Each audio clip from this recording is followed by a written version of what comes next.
Olá, sejam muito bem-vindos. Eu sou Roosevelt Conci e hoje nós estamos aqui novamente no Zoom Debate.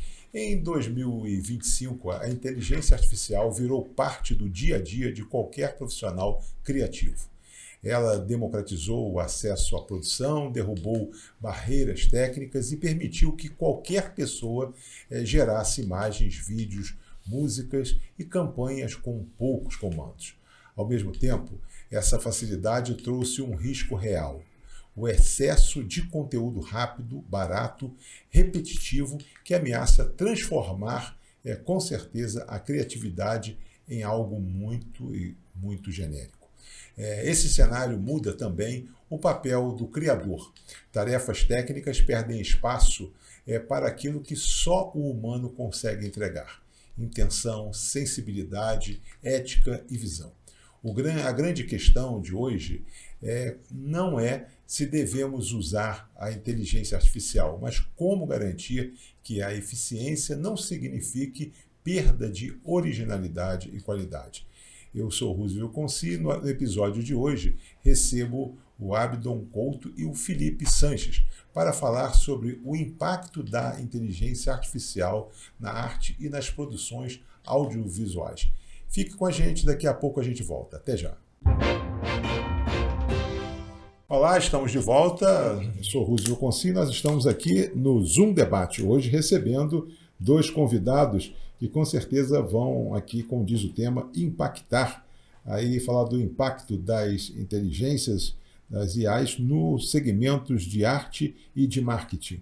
Estou recebendo aqui o Abdon Couto, produtor executivo, especialista em conteúdo, é responsável por projetos que marcaram o cinema e a televisão brasileira. Entre eles estão a trilogia Minha Mãe é uma Peça, Casa Grande, M8 e Irmã Dulce, além de mais de 1.800 horas de conteúdo para a TV, entre séries e novelas, com foco na criação, liderança e resultado. Abdon transforma narrativas em produtos de alto valor cultural e comercial. Abdon, seja muito bem-vindo. É um prazer receber aqui. Agradeço aí a sua generosidade de estar conosco, você que está agora aí no Rio. Mas aqui a gente fala o seguinte, Abdon. Eu faço um currículo, que é um currículo formal, mas acho que o importante é você se apresentar. Quer dizer, o Abdon, quem é o Abdon? Fala um pouquinho de você e como é que você gostaria que você chegasse aí por essa transmissão da Zoom. Aqui a nossa sede é em Nova Friburgo, e estamos falando aqui para Teresópolis, Petrópolis, Nova Friburgo, e aqui municípios aqui da Baixada Friburguense, como a gente diz, e também uma rede num pool de emissoras aí em São Paulo, que é em torno de 100 micro e pequenas emissoras. Muito bem-vindo, Abdon. Prazer, Roosevelt. Prazer estar aqui na TV Zoom, principalmente nessa região que eu tenho tanto carinho. Bom, sou Abdon, eu brinco que eu sou um andante, porque eu sou mineiro de nascimento, tive a minha formação fora do Brasil, hoje moro no Rio, mas a minha empresa está no Rio, São Paulo, então eu vivo na Ponte Aérea e na Dutra. Eu estudo e trabalho conteúdo já há mais de uma década, com um foco principal no espectador, em gerar um conteúdo de valor que traga diversão, que traga educação, que traga valor, traga público. Digo que na minha carreira a gente já conseguiu levar mais de 50 milhões de pessoas para salas de cinema, então acho que vem dando certo. Prazer estar com você, e nós vamos falar não só dessa experiência, mas vamos falar de passado, de presente e sinalização para o futuro, cenários aí com relação a todas as áreas.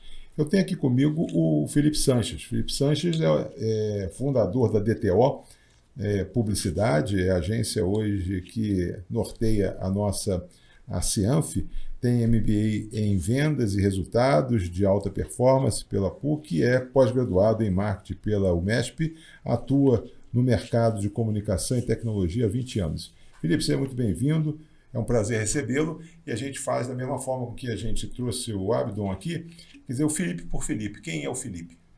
Antes de tudo, queria agradecer o convite, Roosevelt, a TV Zoom, o Abdon. Espero aprender aqui um pouquinho também com vocês hoje. Eu acho que o Felipe foi o Felipe, além desse mini currículo que eu trouxe aqui. Sou o marido da Lívia, sou pai do Pedro e pai da Lia, né? Duas crianças maravilhosas. Atuo dentro do mercado de comunicação, marketing e também tenho formação em tecnologia há mais de 20 anos. Desenvolvemos campanhas que procuram sensibilizar e trazer resultados práticos, né, para marcas e empresas.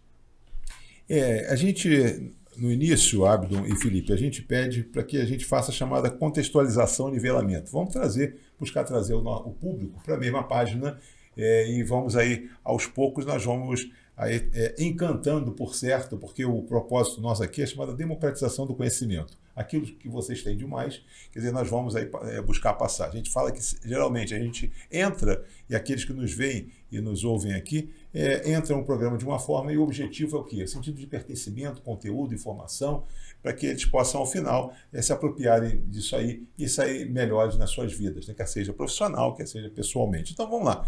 Vamos começar com você. Vamos contextualizar um pouco o tema, o mercado, a questão do marketing ou da inteligência artificial. Da onde você começaria para a gente fazer um fio condutor? E aí nós vamos batendo papo da mesma forma, você, Felipe, em seguida a gente dá prosseguimento. Ok, Abdon? Perfeito. Com você. Bom, eu colocaria a IA no nosso mercado muito mais como uma ferramenta, tá? Como um assistente e um acelerador de tarefas. Então, ele entra desde a concepção, na organização dos materiais, na organização de textos, até na parte onde a gente já está mais prático dentro do produto audiovisual, no auxílio nas ferramentas de edição, no auxílio da pós-produção como um todo. A gente entra em dublagem, em legendagem. Então, ainda é tudo muito novo, o mercado está todo tentando se organizar para como utilizar a IA, aonde a IA é cabível, aonde tem prejuízo com a entrada dela. Então, entendo que o mercado ainda tá se organizando, mas o que é uma realidade, é imutável, é que o impacto vai ser grande. O impacto vai ser grande tanto no conteúdo que vai estar na tela, quanto no trabalho de forma geral e nas profissões. Felipe. Perfeito, concordo bastante com o que o Abdon disse, né? Que se trata de uma ferramenta. Entendo que o impacto, e a gente está dentro ainda compreendendo quais são os impactos práticos dessas ferramentas e como que elas vão ser utilizadas no cotidiano e como isso vai se refletir no consumo das marcas, no consumo das pessoas como um todo. Mas também entendo como uma série de outras mudanças e modificações que a comunicação como um todo vem tendo ao longo dos anos, né? Quando a gente fala de marketing, muita coisa do que era feito nesses 20 anos, nesses mais de 20 anos que eu atuo dentro desse mercado, talvez de 2 em 2 anos alguma coisa muito grande é alterada, algo morre, algo que você praticava e funcionava muito bem deixa de funcionar, em especial quando a gente fala do nível tático e no nível operacional, certamente, né? Então, do ponto de vista das plataformas que são utilizadas, também há modificações em relação a ela. Acredito que a inteligência artificial venha para isso, né? É mais uma ferramenta, uma facilitadora. E assim como uma ferramenta, é necessário ter um conhecimento para operá-la, né? A forma como eu utilizo a inteligência artificial, como o Abdon utiliza no cotidiano dele, como cada um de nós utiliza, como um empresário que está em casa, por exemplo, utiliza, ela é diferente, né? E há também habilidades para serem utilizadas, e há também um outro aspecto que são a multiplicidade de inteligências artificiais, e cada uma para uma finalidade distinta, né? Então isso também traz um complicador, né? Acho que eu não concordo muito com essa ideia, pelo menos não no momento, né? É claro que facilitou, trouxe eficiência, mas ao mesmo tempo não é uma democratização, porque são tantas ferramentas, você tem que saber quais que são a melhor ferramenta para aquele tipo de operação que você vai produzir. É também necessário que você entenda os comandos que tem que ser dado, assim como, talvez falando do ponto de vista de design, né? Quando surgiu o Photoshop, antes já existia publicidade, já existia marketing, já existia produção audiovisual antes do After Effects ou outros programas de edição de vídeo. E isso era feito de uma forma. Quando elas surgiram, realmente foi um impacto muito grande no mercado, né? Teve uma reorganização do mercado. É um pouco dessa forma que eu vejo, né? Que é como que a gente vai vai compreender essa ferramenta nova, quem que vai ter de fato acesso a ela, entendendo que as ferramentas que são mais sofisticadas do ponto de vista do uso, elas são ferramentas pagas também, né? Então isso também já gera uma barreira do ponto de vista profissional, de que tem acesso e o conhecimento técnico, o arcabouço teórico também para poder utilizá-las e desempenhar e extrair o melhor dela. Acho que é um pouco em linha do que a gente vai discutir aqui um pouco mais. Quer comentar, Abdo? Complementando um pouco, muita gente entende que toda ferramenta de inteligência artificial ela funciona como um chatbot, como um chat GPT, por exemplo. Então entendem que às vezes o resultado dela, a forma de utilizar, vai ser pedindo para ela colocar um gato naquela cena. Não é assim que funciona. Você vai alcançar algum resultado fazendo isso, mas é um resultado muito longe de um resultado profissional, de um resultado esperado, né? Então é muito mais complexo do que parece, e é muito mais custoso também do que parece. Felipe, o Abdon traz algo que hoje a gente está comumente verificando que a prática é exatamente essa, né? A utilização, faça isso, né? Coloque o gato na cena, né? E o gato aparece, né? Então, acho que é interessante para nós que não somos do meio, acho que é isso que a gente pensa e é isso que a gente, como amador, a gente trabalha, né? Exato, exatamente. Eu acho que ele conseguiu sintetizar bem um pouco do que eu tinha comentado antes, né? Não é tão simples a operação, pela multiplicidade de ferramentas, mas também não é muito tão simples a operação de você saber como pedir e o que pedir, né? Quando a gente fala do ponto de vista de criar uma imagem e o que essa imagem por trás vai ter, né? Acho que o importante assim, é contexto, que é algo que a inteligência artificial por si só ela não consegue desenvolver, né? O contexto, a sensibilidade, o repertório humano, né, por trás daquele tipo de criação. Então, também, acho que são elementos que se agrupam, né? Não basta você também só saber utilizar a ferramenta, assim como outras ferramentas existiram e a pessoa que só sabia usar a ferramenta não tinha esse arcabouço teórico, de repertório, de sensibilidade, também não entregava um bom trabalho. Assim como também só ter isso, né, e também não entender como utilizar essa ferramenta também acaba que fica ali talvez um processo inócuo, né? Então acho que a junção das duas coisas, né? Um profissional ter o conhecimento técnico, teórico, o repertório também como um todo, né, para poder utilizar e extrair o melhor que a ferramenta tem a utilizar, que é a eficiência, é velocidade, é entregar as coisas mais rápido, é testar mais rápido.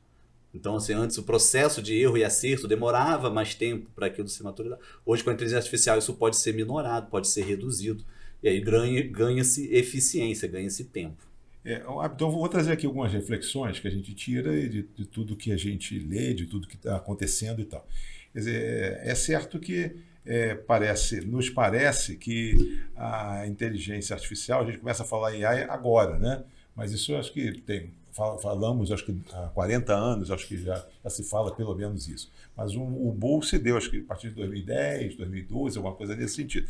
Mas vou trazer algumas reflexões para que a gente possa ver, e aí vocês vão comentar em cima dela.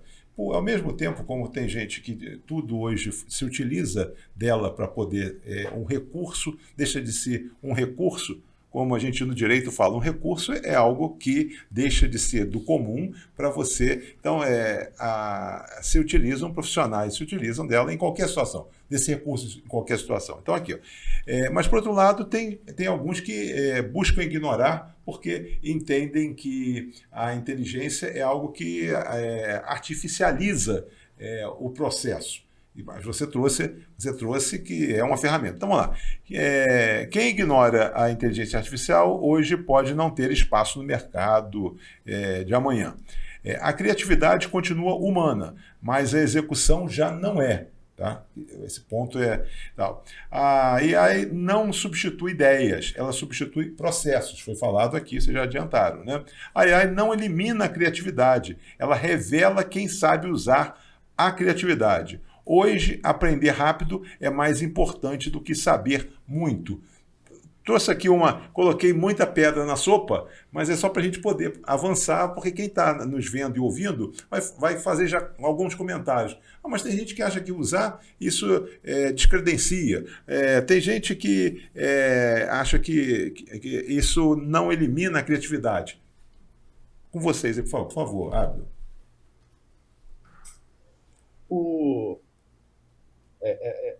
Como a gente já colocou, é uma ferramenta. E como uma ferramenta, ela tem uma série de usos possíveis. É claro que, por exemplo, a Meta, que é dona do Facebook, anunciou uma ferramenta que vai ser lançada em breve de anúncios, onde eu vou dizer para a Meta que eu tenho 5.000 unidades de óculos de sol que eu quero vender a X valor. A inteligência artificial vai precificar o lucro em cima desse valor que eu quero vender, vai produzir o comercial, vai entregar esse comercial para o público e vai vender esse produto. Então, a gente está falando de um conteúdo totalmente pasteurizado, né? Um conteúdo que não tem interferência humana. E aí tem uma série de desdobramentos e de problemáticas em cima disso. Então, esse é um tipo de uso.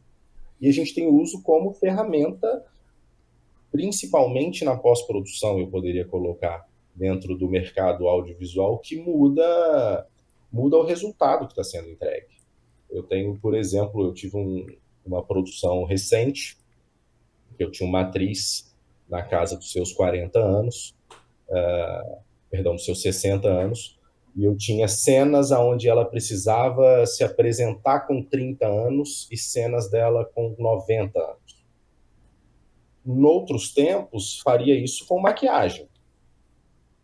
Chegaria a um resultado bom, porém um resultado menor do que eu consegui chegar utilizando a inteligência artificial, tecnologia de escaneamento, onde cheguei num resultado que eu considero perfeito e não tinha visto isso no mercado ainda.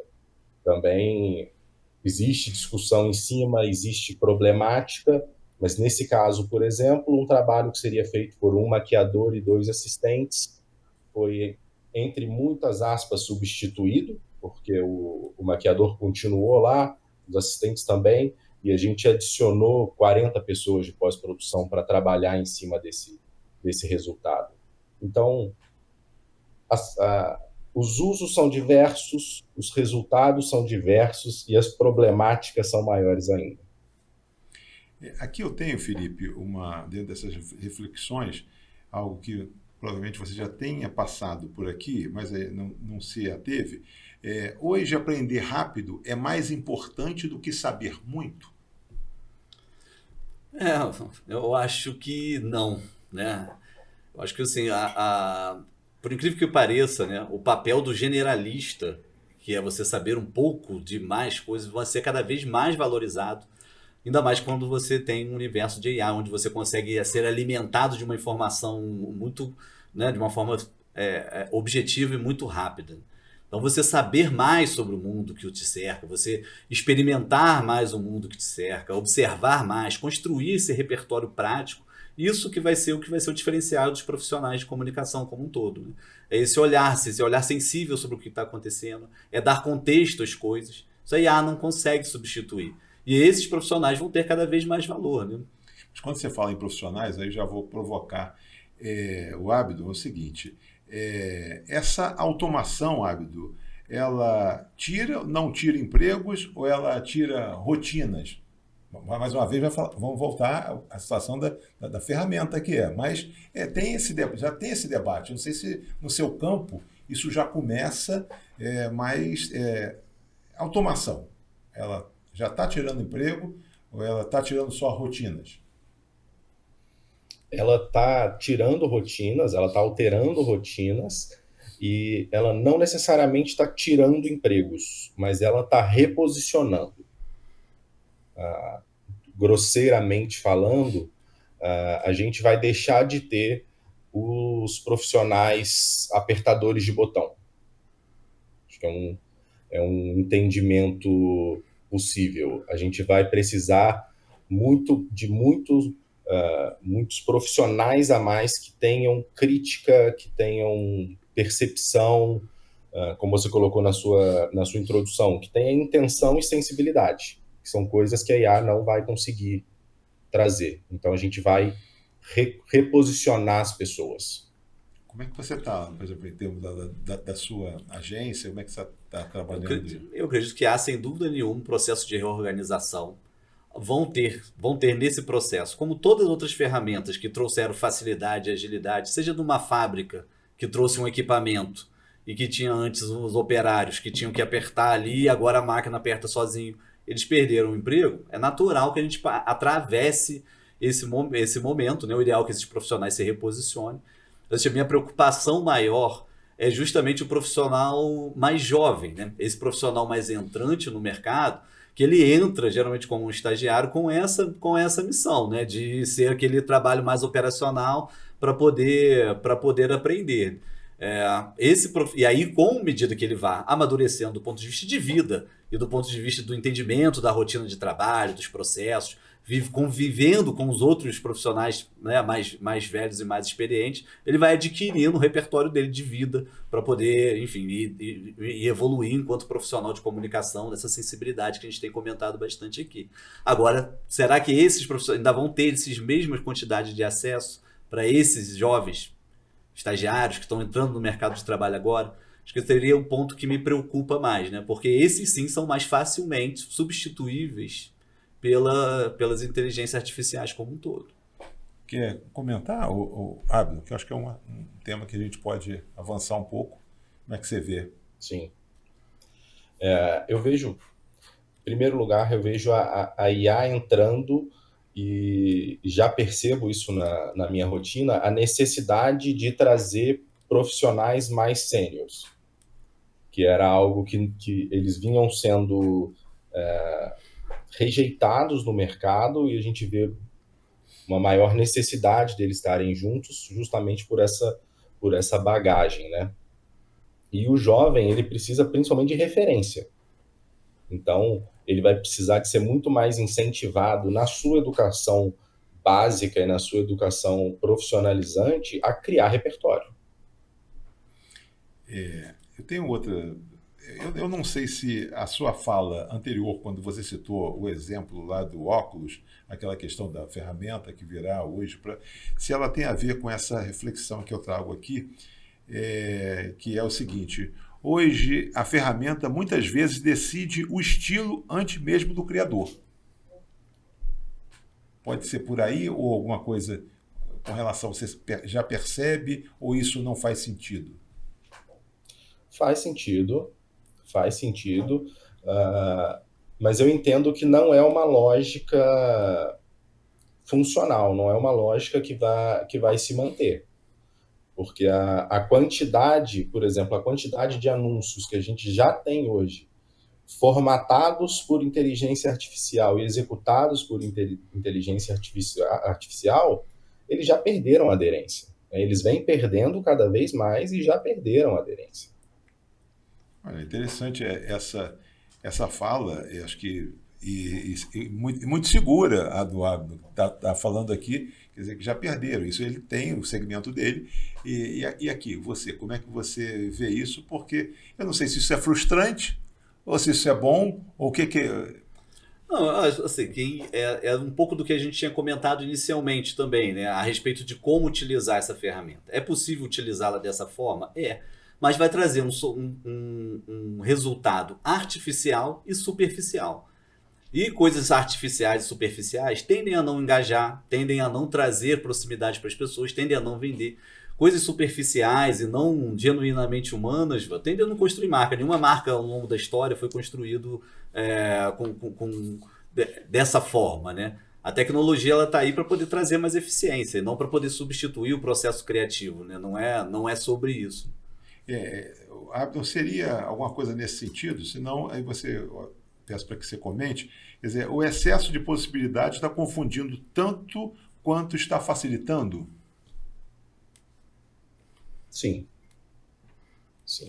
Como toda nova ferramenta, né? É preciso de tempo, é preciso de tentativa, de tentativa e erro para se entender o que funciona, o que não funciona, melhorar os processos e trazer para um lugar mais definitivo de utilização. Não sei se você quer comentar.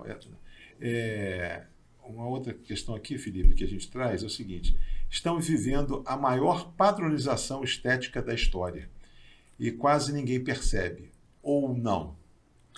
Então, acredito que há sim um processo de padronização, como historicamente, quando a gente olha para a história do design como um todo, isso também ocorre quando há uma referência e aquilo tende-se a ser copiado até a exaustão, até que há profissionais, pessoas e empresas que decidem subverter aquilo e criam novos padrões a partir disso. Então, assim, eu não vejo nada do que está acontecendo hoje diferente, talvez mais exacerbado pela facilidade, né, vamos dizer assim, pela velocidade com que as coisas são construídas, mas o processo de subversão, do erro, isso vai continuar existindo, isso vai continuar para quem pelo menos quer inovar, né? Para quem está disposto a inovar, para quem está disposto a trazer esse processo de ruptura prático para o teu negócio, para a tua empresa, para a sua comunicação como um todo. Não pode cair nesse caminho de ser mais um, né? Não. Exato. Quando a marca, quando a empresa, ela usa a IA como um acelerador, mas não como um roteirista principal, ela amplia a capacidade dela de criar sem perder a verdade. É como se você tivesse uma equipe, ao invés de uma equipe grande, você tivesse uma equipe gigantesca trabalhando. Mas você precisa do humano guiando e tutorando esse processo criativo. Perfeito. Só fazendo acrescentando, é um processo de curadoria também, né? Então o humano ele continua sendo o autor. A IA é uma assistente, né? Uma aceleradora, uma facilitadora desse processo. Quando a gente está falando né, de coisas bem feitas, de coisas que vão gerar resultados, que vão gerar impacto. Dentro disso, talvez, não sei se eu trago algo que faça sentido à fala de vocês, mas aí em seguida eu trago aqui para outra reflexão. A técnica ficou barata, né? O que ficou caro foi manter a identidade. Tem complexidade aqui na... Eu acho que o operacional, a barreira do operacional realmente está mais fácil, né? Está mais simples de você operacionalizar e criar. Isso não quer dizer que isso por si só vai ser uma promessa de um resultado ou de um trabalho final, um resultado final que esteja dentro das expectativas do que alcança, né? É como se faz, até trazendo um exemplo essa parece uma dicotomia, né, entre os profissionais e a IA, e agora eu vou perder o meu espaço e como vou fazer. Na verdade, a luta dos profissionais de comunicação como um todo é contra a mediocridade. É isso. A luta do designer é contra a mediocridade, do redator é contra a mediocridade. É deixar de apertar um botão, que é o que a IA está se propondo, pelo menos hoje no momento que a gente vê, né? Apertar botões e ter processos repetitivos, para você poder ser mais criativo, se alimentar mais também de entendimento sobre os padrões humanos, o que é belo, o que é bonito, o que funciona. Há uma série de formas de a gente também estudar e de se desenvolver nesse sentido. E aí, Abdo, fica à vontade para comentar, né, a fala anterior do Felipe, mas aí eu trago também uma questão, é o seguinte: hoje todo mundo pode criar. Isso muda completamente o valor da criação? Deixa de ser criação? Ou aquilo que a gente tem como, olha, a criação é que gera valor, né? Porque eu acho que é muito da sua atividade, né, do que você performa, né? Sim. Só voltando, fazendo um comentário anterior. Ela sim reduziu o custo, tá? O custo não ficou infinitamente menor ainda, ele ainda é um custo considerável, e a gente precisa colocar em perspectiva de que é uma ferramenta que está muito no início. Então, os próprios proprietários da ferramenta também estão entendendo como ela funciona, entendendo o que ela é capaz de fazer para poder cobrar um valor mais adequado. Então, para mim, é sem dúvidas de que o custo da inteligência artificial para uso profissional ainda vai subir bastante.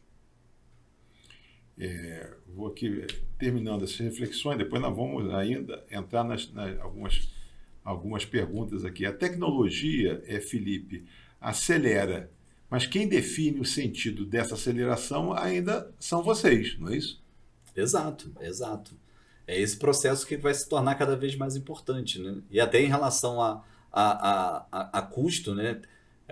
Eu já vi alguns estudos sobre isso, é algo concreto, né? Que o Abdon tinha comentado a respeito da procura de profissionais mais sêniores e mais generalistas. Isso de fato está acontecendo, né? Tem estudos e pesquisas práticas, tanto aqui no Brasil quanto fora, de que há esse movimento desse processo de valorização, e isso é um das consequências, eu acho, da utilização da IA, onde você, em certa medida, pode abrir mão de algumas atividades mais operacionais.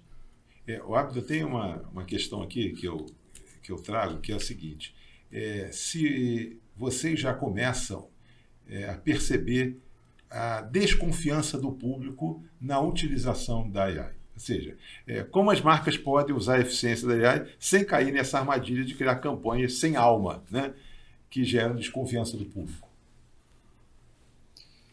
Olha, sem dúvida, já gera uma desconfiança e é inegável que está perdendo tração, né?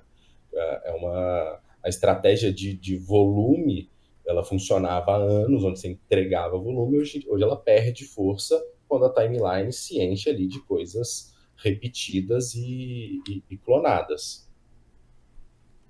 Perfeito, perfeito. Eu vejo isso até o que não é IA hoje está virando IA, né? Eu tenho às vezes uma experiência com meus próprios filhos. Eles olham às vezes alguma coisa que não foi criado com IA, às vezes foi um artista que fez, um artista 3D, né, criou um boneco, a gente já fala, isso aí é IA. Isso aí é IA, ou qualquer coisa que pareça extraordinário, né? Já diz que é IA, e às vezes não, foi feito por um humano, por um artista, enfim, alguém teve um jogo de câmeras, né? Falando de vídeo visual, às vezes consegue fazer coisas incríveis. Exato. Então, assim, essa desconfiança está presente, e quando isso é utilizado sem propósito, cai-se na mesmice, né? Acho que cai nesse lugar que a gente está falando, quando você utiliza por utilizar a inteligência artificial, sem entender o que aquela marca quer comunicar, o que tem por trás dela, quais que são os objetivos dela, como que ela vai dialogar, as pessoas percebem, né, e tendem a não comprar, né? Um outro exemplo também, que assim, a marca de luxo, a Hermès, por exemplo, já anunciou há pouco tempo que não vai utilizar nada de IA, seja na sua comunicação, seja na operação, na criação da bolsa. Isso tende a ser também uma visão, né? As marcas de luxo, em linhas gerais, tendem a ser reproduzidas e copiadas, né? Seja na comunicação, seja nos produtos em si. Isso também mostra uma tendência também para o futuro. Mas a questão é a seguinte, Abdo, descredibiliza, nós estamos vivendo pouco tempo, né, em que nós estamos aí assumindo, né, essa questão da AI efetivamente, mas nós já estamos falando, estou trazendo um termo aqui, quer dizer, de descrédito ou descredibilização, né, a utilização. Aí trago uma questão, quer dizer, se confiarmos apenas na máquina para criar, não corremos o risco de eliminar a experimentação torta ou erro humano, que muitas vezes é a origem da verdadeira inovação criativa?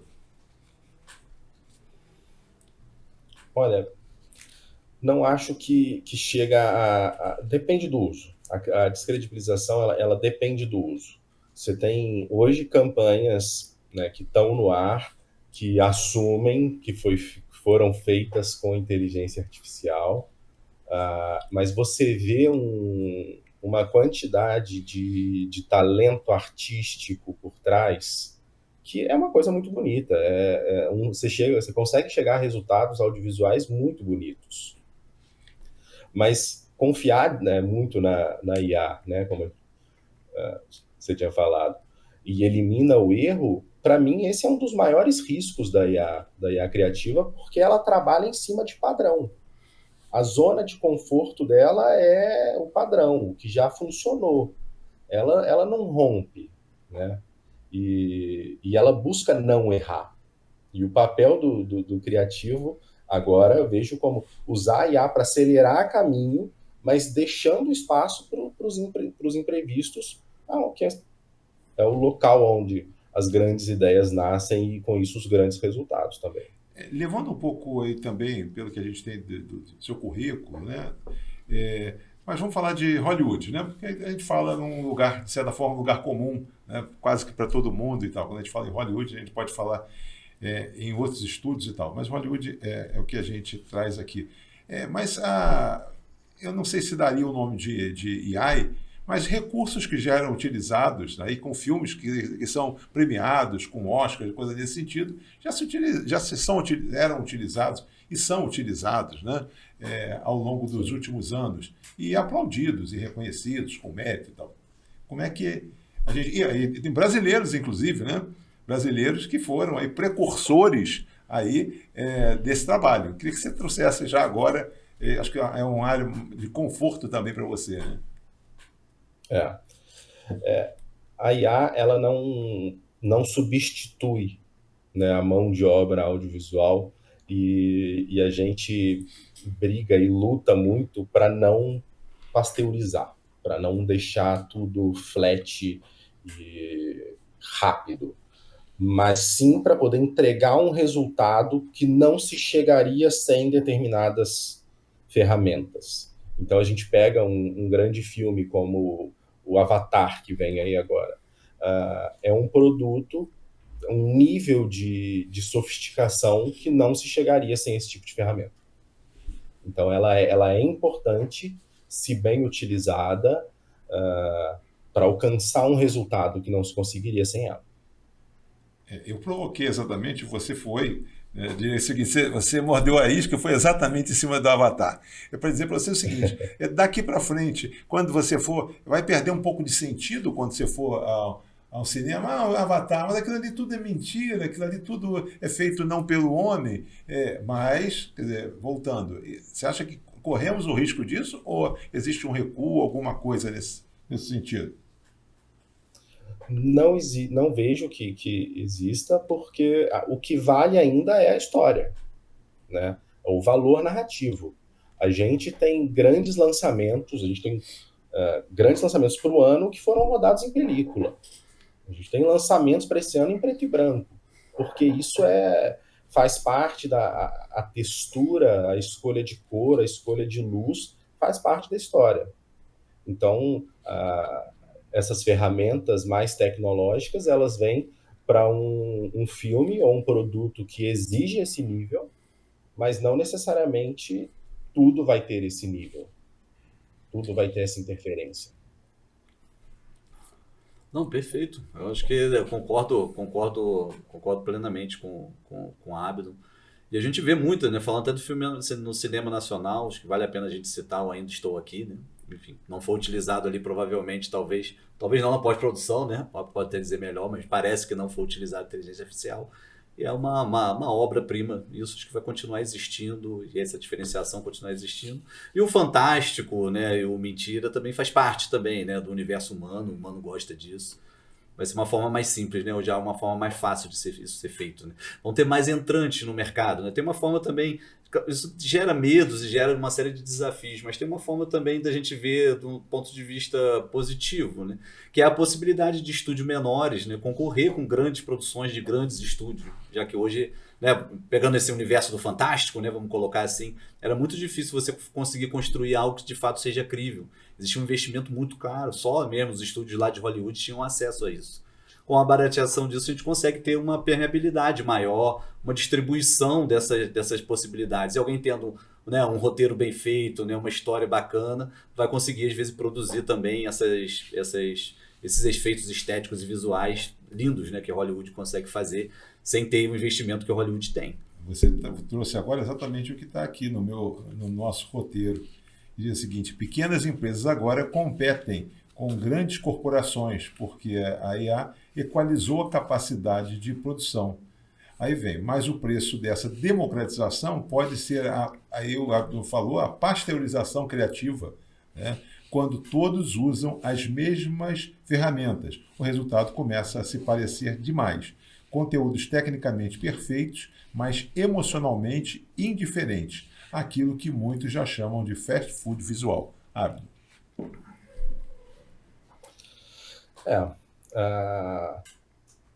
Principalmente as produtoras, né, que abraçarem essa tecnologia de IA e criarem os processos híbridos de humanos com automações, elas vão conseguir entregar uma qualidade cinematográfica com um orçamento mais enxuto, muitas vezes viável, também que algo que seria inviável. A gente tem hoje, por exemplo, os estúdios de LED, onde você substitui o fundo, ele é projetado numa tela de LED que compreende todo o estúdio, e ali você aplica o fundo que você quiser, e muitas vezes esse fundo tem uma utilização grande da inteligência artificial na hora de desenhar ele, e ele possibilita uma série de produções que não seriam possíveis sem a tecnologia.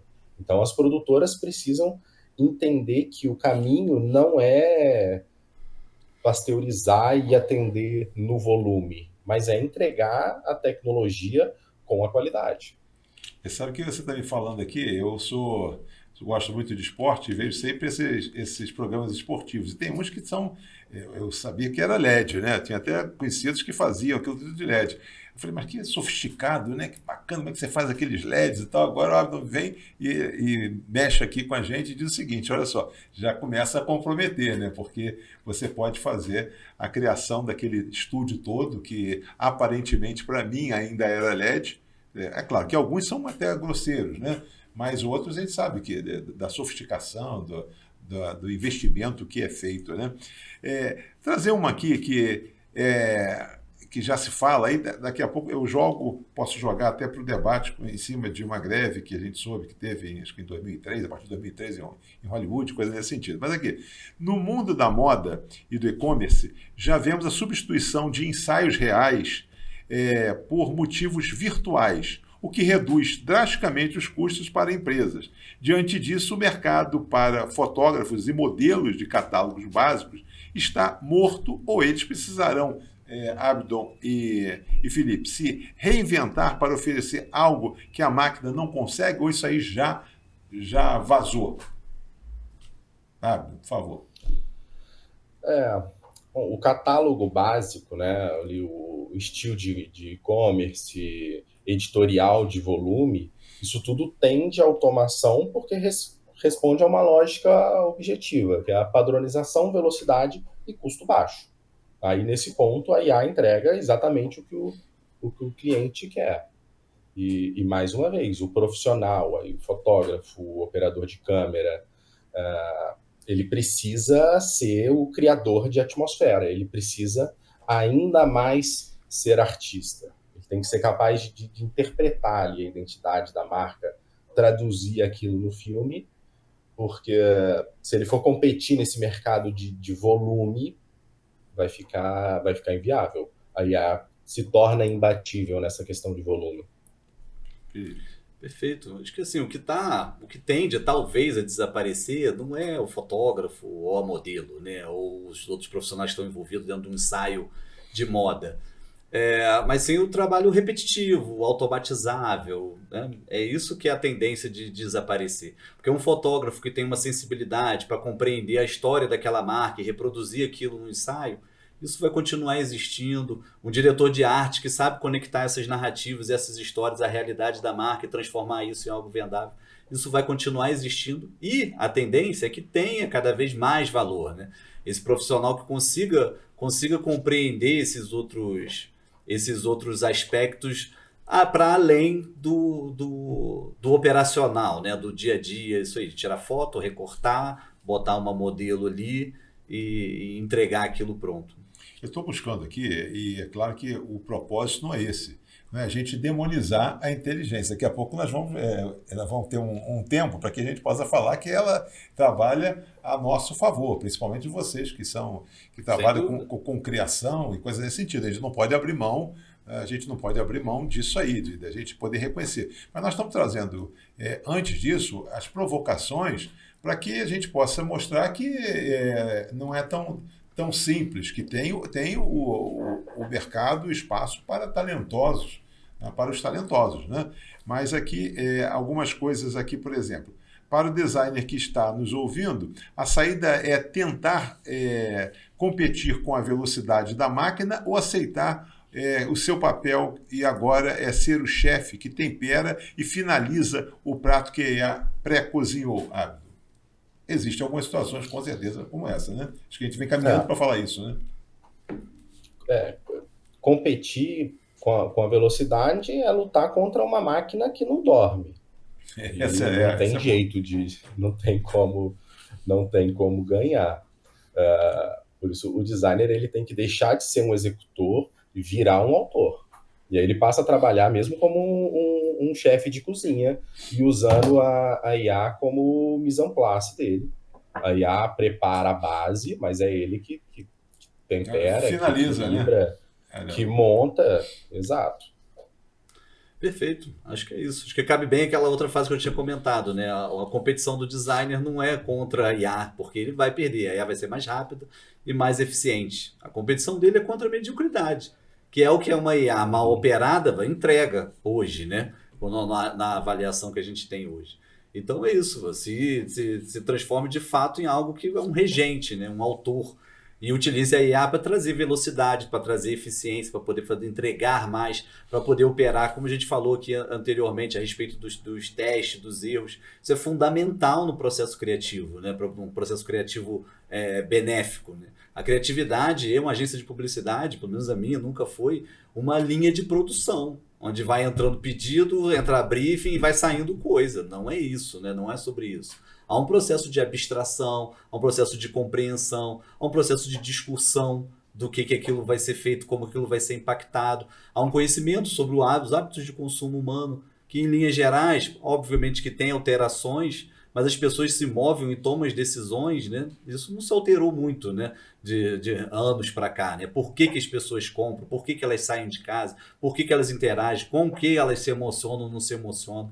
Entender sobre isso é o que faz um trabalho ser um trabalho ok, e trabalho ok não constrói marca nenhuma, de um trabalho que seja extraordinário, né? Que realmente impacte as pessoas, emocione e gere resultado. Aqui tem uma fala, e aí traria para vocês, quer dizer, em termos de questionamento, que é falando de cinema e publicidade, que vivemos o paradoxo da democratização versus sua desvalorização, né? E, ao mesmo tempo que um cineasta independente agora tem um estúdio infinito num pendrive para criar efeitos de Hollywood. Profissionais perdem contratos e estúdios fecham equipes. O saldo final será um mercado mais criativo, a gente tem falado muito nisso, mas eu queria falar na chamada precarização, né? Mais barato e precarização, porque é um termo que eu poderia ter chegado somente, comentem sobre precarização, mas eu fiz essa introdução para que pudesse ficar mais claro. Por favor, Abner. Olha, os dois movimentos eles acontecem, né? E isso torna um momento mais complexo do que ele poderia ser. Então, de um lado, a gente tem um cineasta independente que hoje tem as ferramentas que eram inacessíveis, hoje ele pode capturar movimentos de forma diferente, ele pode ter cenários, figurino, storyboard animado. Isso é uma democratização radical. Né? E, de outro lado, a gente tem produtoras que viviam de vídeos simples que estão vendo o mercado evaporar. Porque a IA derruba custo, reduz equipe, muda a lógica de produção. Isso compromete a cadeia como um todo. E o saldo final disso vai depender da capacidade de adaptação. Como a gente vinha falando, as produtoras elas precisam abraçar os dois. Né? Elas têm que usar a IA como um exoesqueleto, mas, para mim, o modelo de negócio tem que ser baseado na propriedade intelectual. E essa propriedade intelectual, essa criatividade, ela só é oriunda do ser humano, da cabeça do produtor, do roteirista, do fotógrafo, de todos os criativos envolvidos. Acho que, sem dúvida, a gente vive um processo de reorganização, né? Uma reorganização dos papéis, de entendendo qual vai ser os impactos reais do dia a dia das agências, das produtoras, de quem trabalha com criatividade no mundo como um todo. Eu utilizo inteligências artificiais todos os dias do meu trabalho, incentivo todos os profissionais que trabalham comigo para que utilizem isso, porque realmente é um ganho muito grande do ponto de vista ferramental e a possibilidade, né, a potência que isso traz para o trabalho do dia a dia, né, de todos nós. E eu acho que é um momento de reorganização, né? E sempre que a gente vive um momento de reorganização como esse, alguns profissionais não vão conseguir se adaptar. Eu dou sempre um exemplo, eu não peguei esse exemplo, né? Eu estou há mais de 20 anos trabalhando com isso. Quando eu cheguei já existiam os softwares de editoração de imagem, por exemplo. Agora, antes disso, já existia publicidade, que era feita com cartaz e colagem, né? Alguém fazia, né, fazia lá a letra. O profissional, quando surgiu o programa de editoração de imagem, o profissional que não compreendeu que ele deveria aprender aquela nova ferramenta, ele obviamente teve que procurar uma outra função, né? Eu acho que é um pouco sobre isso, e eu acho que é um pouco sobre isso que recai esse medo, né? Como todo, mas resumindo o que a gente tem dito aqui, é isso.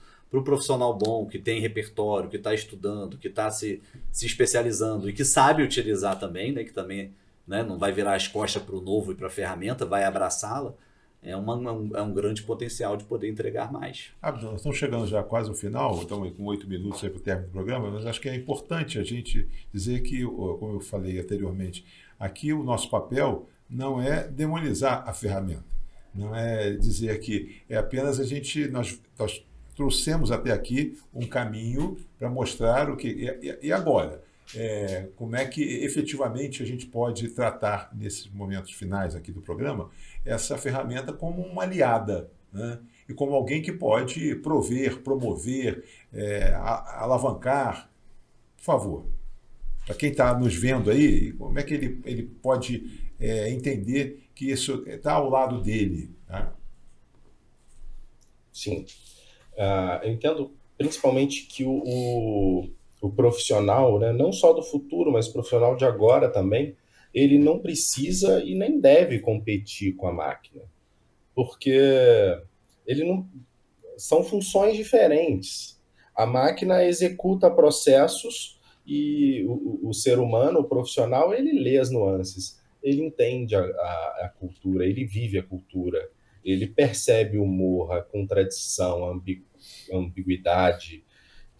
Ele tem uma inteligência contextual, enquanto a inteligência artificial ela tem esse poder rápido de síntese de uma série de conteúdos, de combinação e de repetição de padrões. Então, quando a gente junta os dois, a gente junta o humano, a gente junta a máquina, a gente tem um processo que pode ser muito mais fluido, pode chegar a um resultado muito mais agradável, muito mais divertido.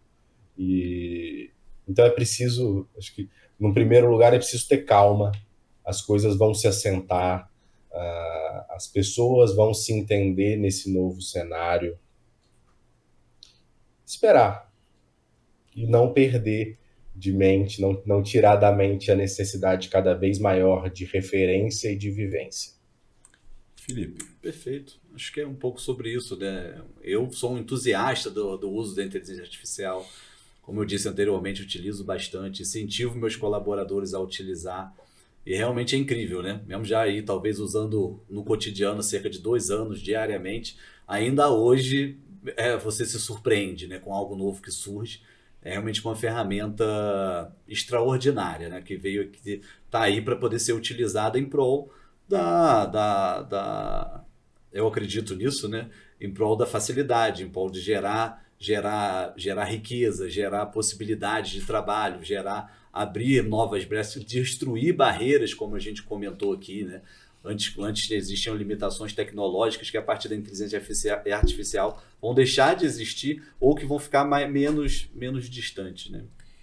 Eu queria trazer já, estamos terminando então o programa, eu queria fazer uma questão que vocês pudessem falar diretamente para o nosso público, Abdo e Felipe. Se você tivesse que dar um único conselho para um profissional que tem medo de se tornar obsoleto amanhã, tá? Qual seria a habilidade exclusivamente humana que ele deveria treinar hoje?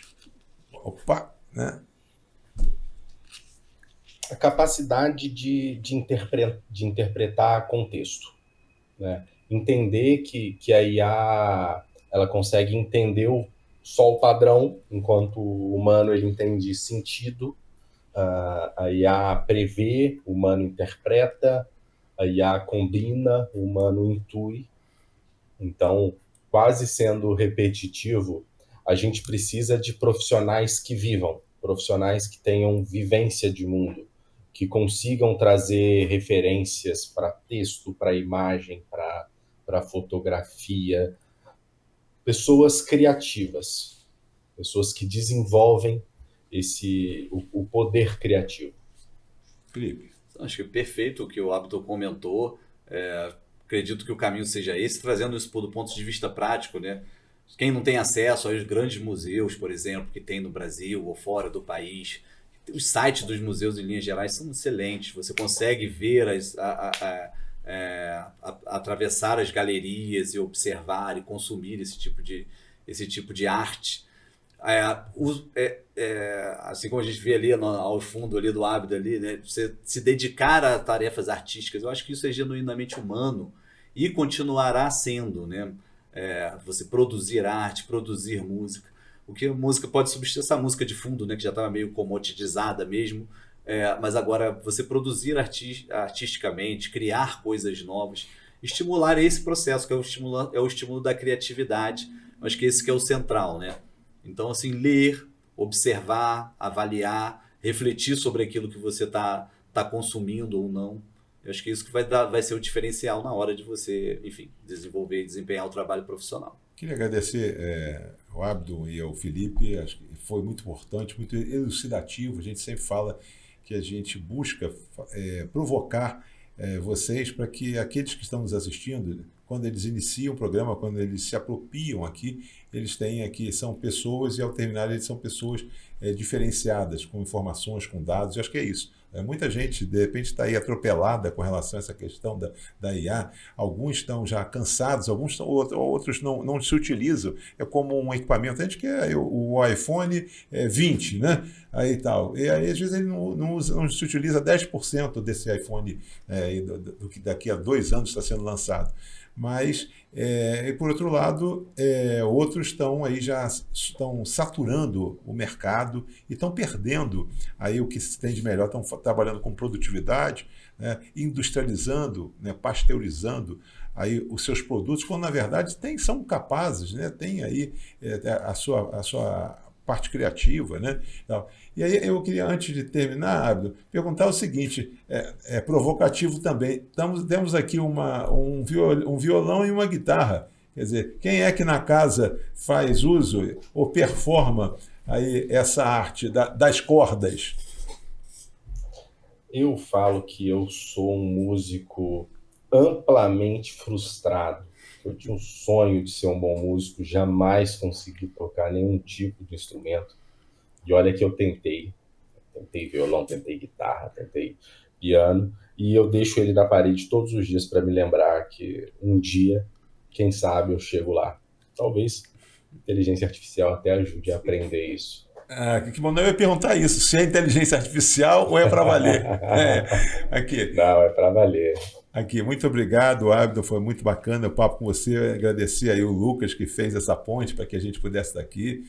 O Lucas, filho do nosso Salvador aqui, muito obrigado. Eu acho que você disponibilizar aí essa hora, aí alguém que hoje tem talentoso e criativo e tal, e está com a gente aqui, acho que isso é a chamada, como eu falo, na terceira vez, a democratização do conhecimento. Eu acho que o nosso país ele só vai realmente encaixar na hora que a gente possa, que mais pessoas como vocês possam estar conosco aqui e transmitindo aquilo que tem de melhor, que é o conhecimento que nos distingue, né?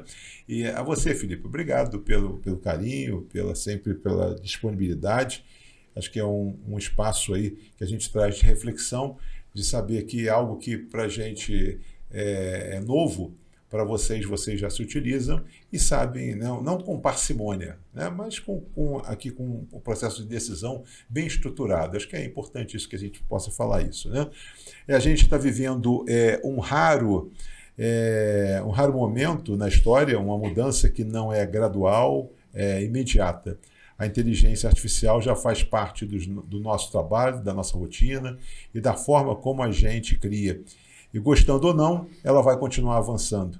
O que fica claro depois dessa conversa é que a inteligência artificial não elimina a criatividade, ela muda a maneira como a criatividade acontece, mas a essência continua sendo humana.